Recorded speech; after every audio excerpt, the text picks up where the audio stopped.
What's up guys, and welcome back to the channel. Today we're gonna see exactly how GTA 5 runs on the Steam Deck OLED. I've done a few runs through the city and also on a mission, so you'll get a look at how it handles different situations. Let's jump straight in. Let's start off with the performance. I've locked the Steam Deck's display to 60Hz and I've set the settings to mostly normal. This keeps the visuals looking really sharp and smooth while still maintaining a higher frame rate. Most of the time, we're getting close to 50 FPS, with only some small dips into the low 40s. I only really get FPS dips when I'm in a really busy area like downtown or in intense missions. But overall, we're able to maintain a stable frame rate close to 50, which is really good to see. Even though 47 FPS isn't that high, it actually feels really smooth on the Steam Deck OLED. Let's move on to the settings. I set the resolution to 1280 by 800 and everything else is mostly normal, as you can see. Feel free to copy these settings. Alright, now let's get back to the video. Moving on to the battery life will honestly depend on your settings. But at the 60 FPS cap with the graphic settings that I'm using, I was getting around 3 hours playtime, which is really solid for a game like this. If you want even more battery life, you can lower brightness and drop the frame rate cap to something like 40 FPS, or even tweak some of the graphic settings which can push closer to 4 hours battery life. For a game this demanding, that's actually not bad for a handheld. Moving on to the OLED screen, this is where the Steam Deck really shines. Colors pop and everything feels more immersive, even on an older game like GTA 5.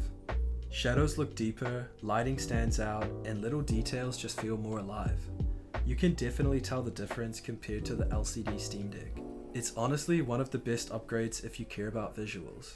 But what's really impressive is that despite the better screen, the battery life actually lasts longer on the OLED model, which is what makes the whole experience even better.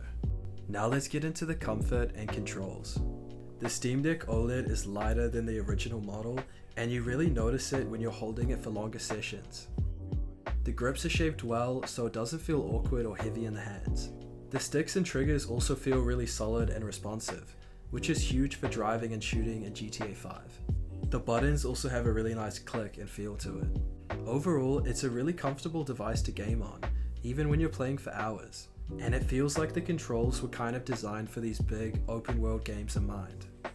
When it comes to the actual gameplay, GTA 5 feels surprisingly smooth on the Steam Deck OLED. Driving through Los Santos, switching between characters, and even those intense police chases all run really well. The frame rate holds up really nicely and it feels instant and responsive. Even in busier areas with a lot of traffic and pedestrians, the game doesn't really stutter. You'll see the occasional dip here and there, but nothing that really breaks the experience. It's honestly easy to forget that you're playing this on a handheld because it just feels so natural. Overall, I'd say the gameplay experience is really fun, smooth, and definitely worth trying out on the Steam Deck OLED. I actually found myself playing GTA 5 in moments where I normally wouldn't, like when I was just chilling on the couch or even just laying in my bed. It's such a different vibe playing it handheld compared to sitting at a desk or at a TV. But honestly, it's been a really enjoyable experience playing it like this. Moving on to portability, this is what makes the Steam Deck OLED so special in my opinion. You can take GTA 5 anywhere, whether you're traveling, relaxing on the couch, or you just don't feel like sitting at your desk. Being able to play GTA 5 on a handheld is pretty crazy. It's not just the performance and visuals, it's the freedom to play a massive open world game wherever you are. GTA 5 is honestly a really good experience on the Steam Deck OLED. Sure, you don't get the option to play online anymore, but even just grinding through single player or completing some missions can be really enjoyable. You get solid performance, decent battery life, and those OLED visuals really make Los Santos pop in a way that still feels fresh. In my opinion, GTA 5 is definitely playable on the Steam Deck OLED in 2025. Thanks for watching all the way to the end, and if you enjoyed the video, don't forget to like and subscribe. I really appreciate it. Thanks for watching.